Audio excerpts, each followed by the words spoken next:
We're walking across the country. We began May 1st in Conn River, Newfoundland, Mi'apukek First Nations. And we're raising awareness for a vision that came to me for an Aboriginal Youth Safe House Healing Program. It'll be all traditional with the culture being implemented, using the culture's needs and means of helping the youth deal with all the anger, aggression, depression, resentment they have from growing up in dysfunction. The Walk for Nations was a brainchild of my co-head walker and myself. His name is Irvin Chartrand from Winnipeg, Alberta. He's a former gang founder and gang leader. And we put this in play following my own son becoming a victim of gang gun violence in Toronto, Ontario. And when he came back to me, my son mentioned on how the words that I gave him were inspiration to come back and to take my message and Irvin's message to the nation to help the youth, to help them ward off at-risk lifestyles, alcoholism, drug addiction, and a violent lifestyle that could lead to the streets and incarceration. And the Safe House program, it deals with getting the kids out of their surroundings, back to the wilderness, and it'll be all run by the elders and cultural advisors from not only my organization, but also from the different communities where we'll be setting this up in.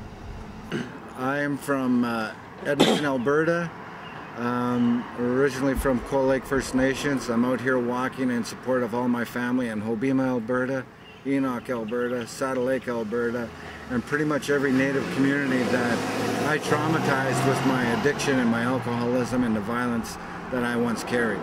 I was born and raised in Toronto, in the ghetto, but my reserve is from London, Ontario, Chippewa of the Thames First Nation.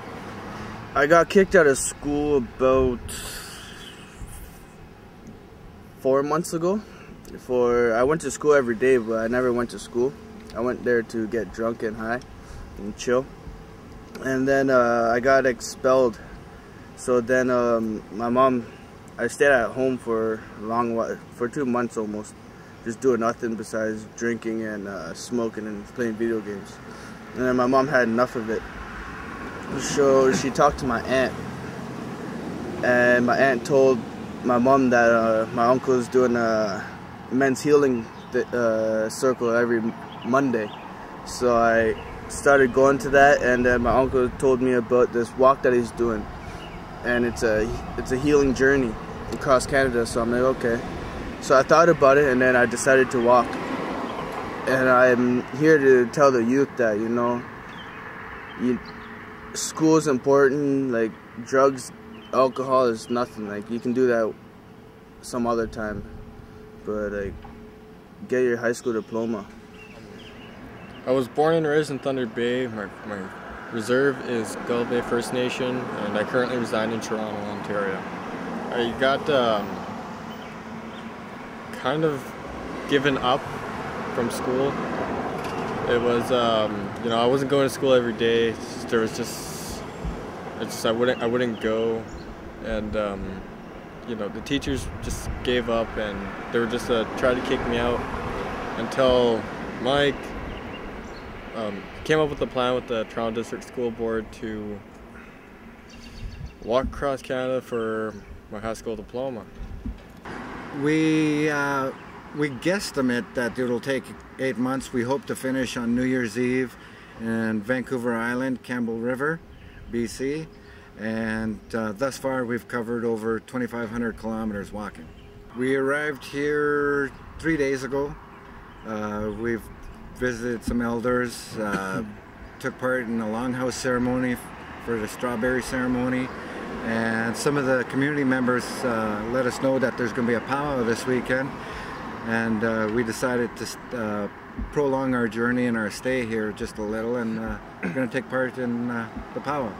Well, to the community and to the people in general, we're here just re-educating not only ourselves but people on the culture that we have, that we cherish, and the teachings that come with that.